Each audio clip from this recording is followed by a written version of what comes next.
Assalamualaikum warahmatullahi wabarakatuh. Perkenalkan, nama saya Yang Aldi Ardiansyah. Nomor induk mahasiswa saya 4103 3402 181083. Saya dari kelas reguler A2, Prodi Manajemen semester 5. Di sini saya akan menjawab pertanyaan ujian tengah semester mata kuliah Manajemen Sumber Daya Manusia 1 dari dosen pengampu Ibu Yulianita Rahayu, SE MBA. Langsung saja kepada soal yang pertama, yaitu jelaskan apa yang dimaksud dengan manajemen sumber daya manusia dan bagaimana hubungannya dengan proses manajemen. Secara mikro, manajemen sumber daya manusia merupakan segolongan masyarakat yang memenuhi kebutuhan hidupnya dengan bekerja pada suatu unit kerja atau organisasi tertentu, baik pemerintah maupun swasta.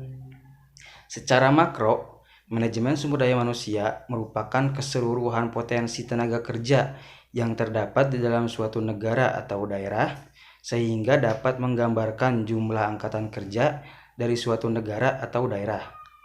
Menurut Weni F. Casio dan Elias M. Awad, manajemen sumber daya manusia adalah penarikan, seleksi, penerimaan, pengembangan, dan pemanfaatan sumber daya manusia dalam rangka pencapaian tujuan baik individu maupun organisasi. Menurut A.F. Stoner, manajemen sumber daya manusia adalah suatu prosedur yang berkelanjutan yang bertujuan untuk memasok atau organisasi perusahaan dengan orang-orang yang tepat untuk ditempatkan pada posisi dan jabatan yang tepat pada saat organisasi memerlukannya. Apapun bentuk serta tujuannya, organisasi dibuat berdasarkan berbagai visi untuk kepentingan manusia dan pelaksanaan misinya dikelola dan diurus oleh manusia. Jadi, manusia merupakan faktor strategis dalam semua kegiatan institusi atau organisasi. Dengan begitu, manajemen sumber daya manusia mempunyai hubungan dengan proses manajemen yang mengacu kepada fungsi-fungsi manajemen, yaitu yang pertama ada fungsi perencanaan, yaitu melaksanakan tugas dalam perencanaan kebutuhan, pengadaan, pengembangan, dan pemeliharaan sumber daya manusia.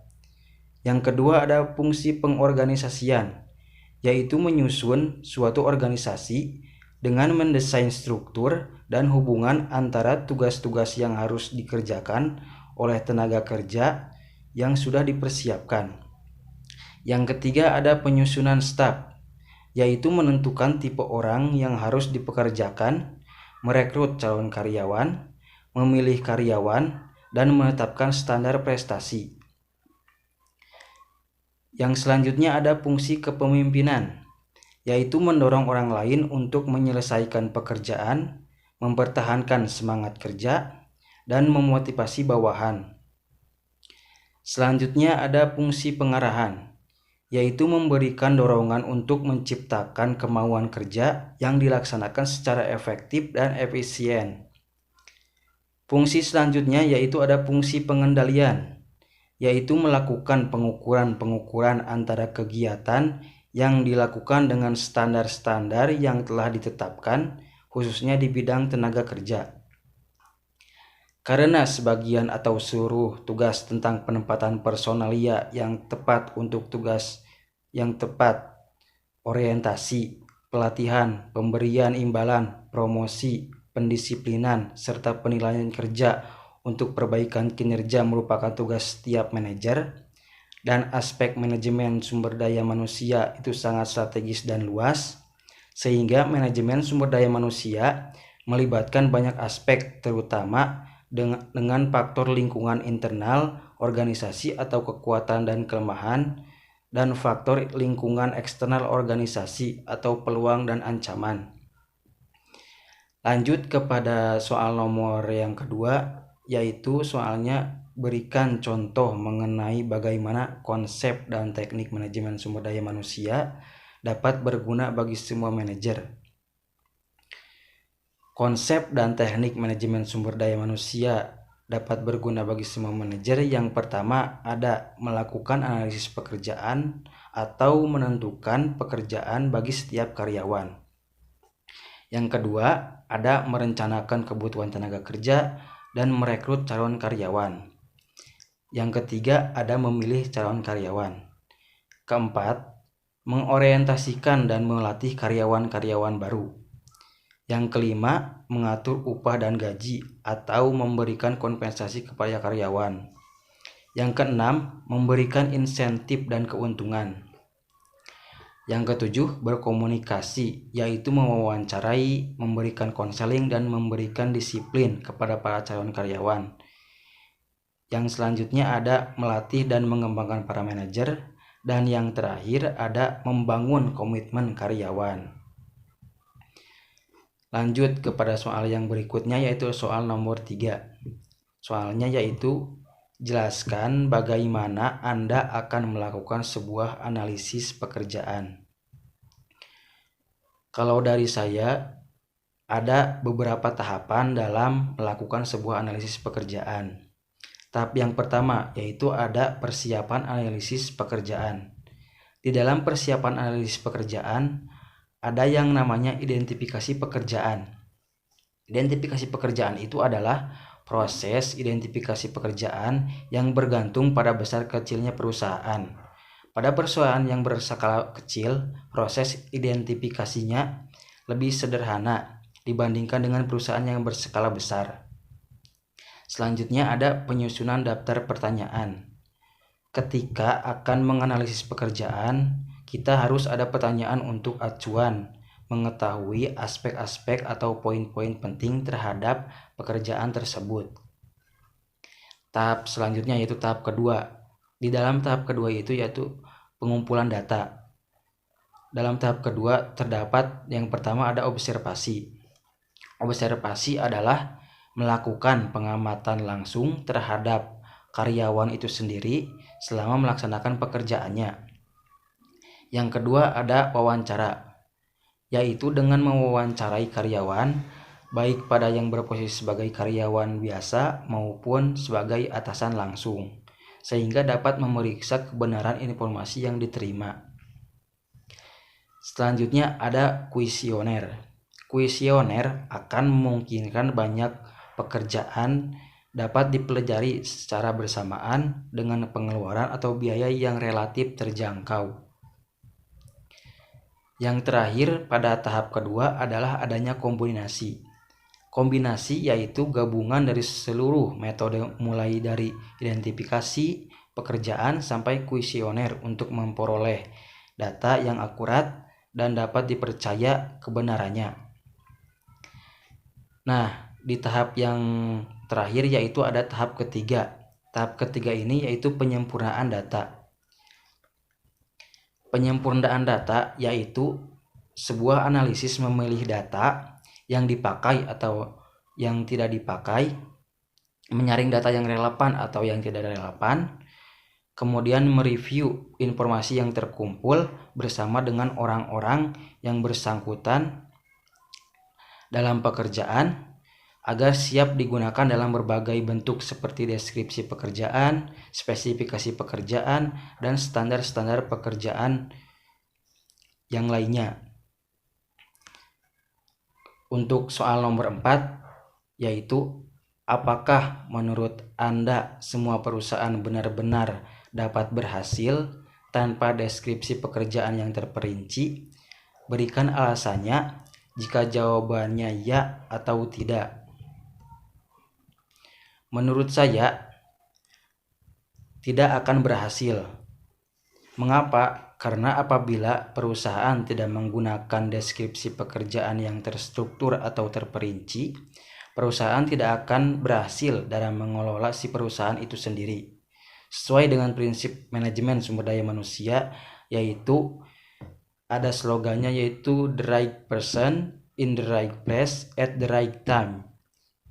Deskripsi pekerjaan sangat penting karena deskripsi pekerjaan adalah sebuah penjelasan dan gambaran secara umum tentang sebuah pekerjaan yang akan dilakukan. Dengan kata lain, deskripsi pekerjaan berfungsi untuk menjelaskan bagaimana sistem tugas yang harus dilakukan oleh calon pekerja, tanggung jawab dan juga wewenang bagi calon pekerja pada sebuah jabatan, apa saja jenis pekerjaan yang harus dikerjakan oleh calon pekerja, bagaimana kondisi lingkungan tempat bekerja, dan yang lainnya.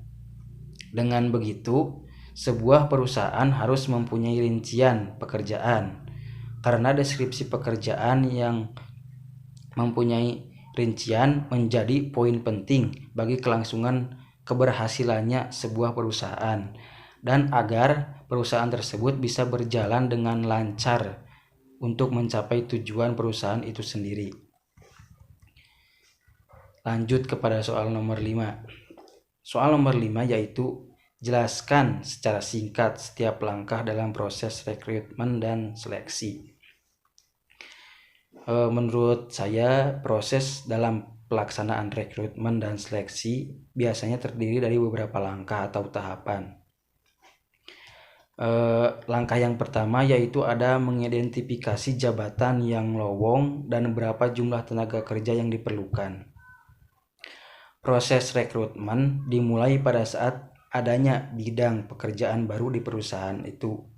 Karyawan dipindahkan atau dipromosikan ke posisi lain, mengajukan permintaan pengunduran diri, adanya PHK atau pemutusan kerja, atau karena pensiun yang direncanakan.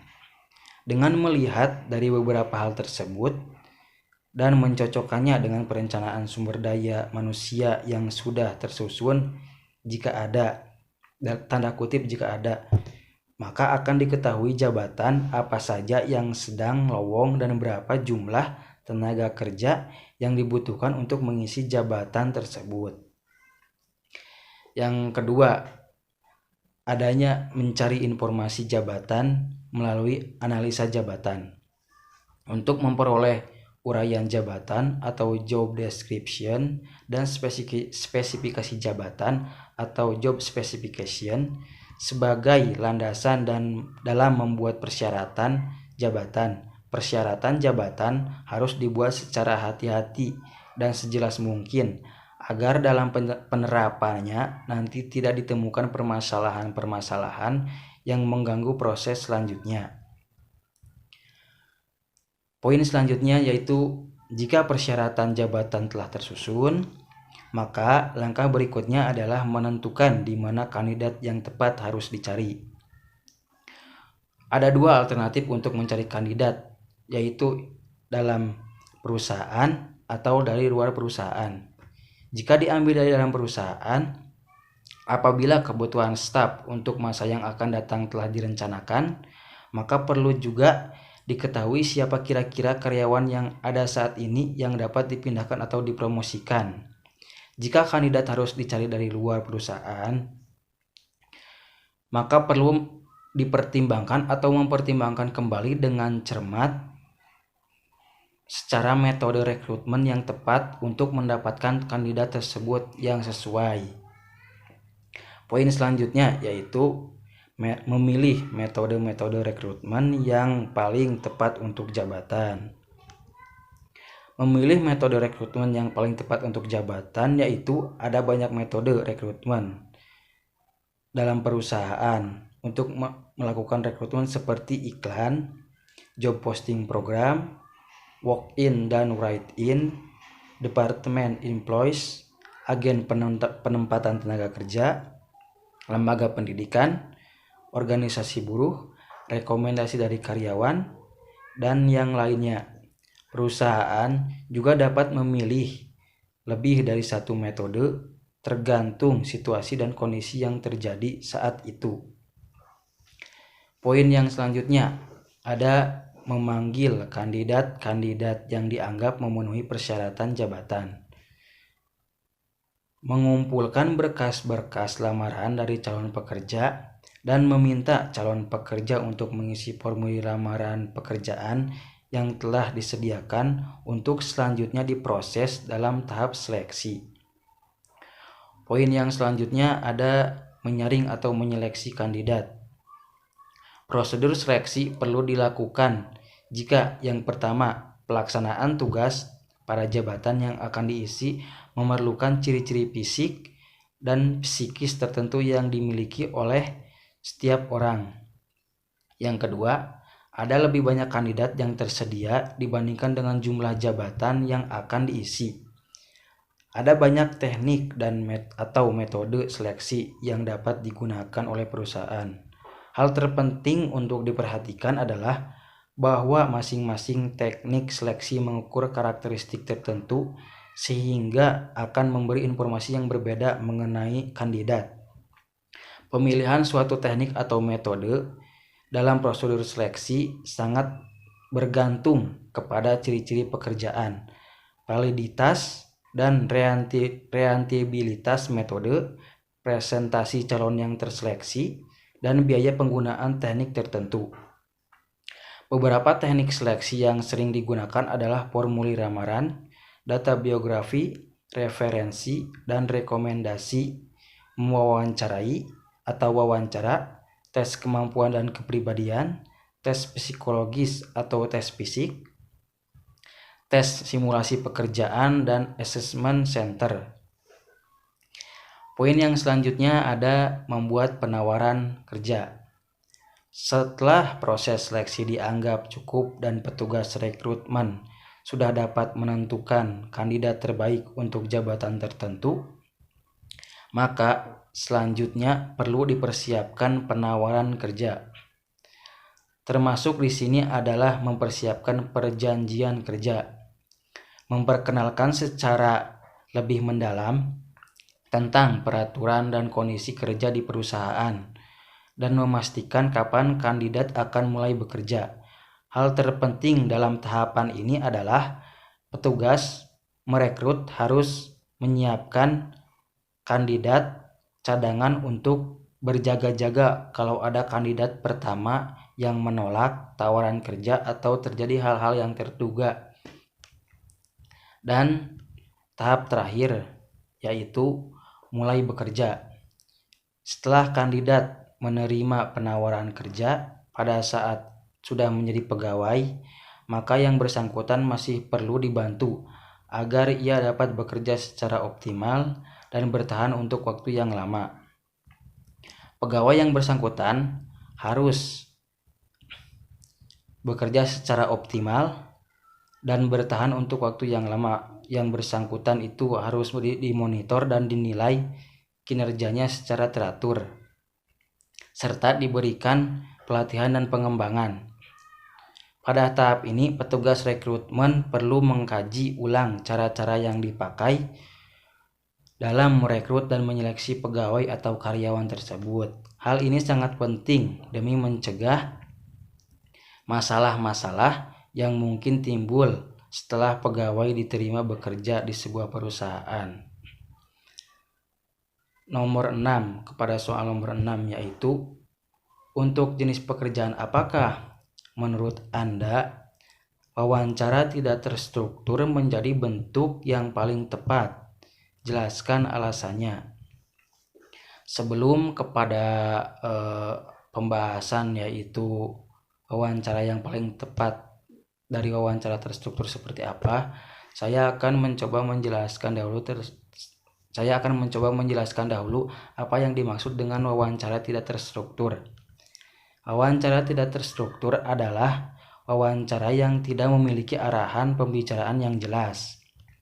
Jarang sekali terdapat pedoman formal untuk menilai jawaban benar atau salah dari seorang pelamar.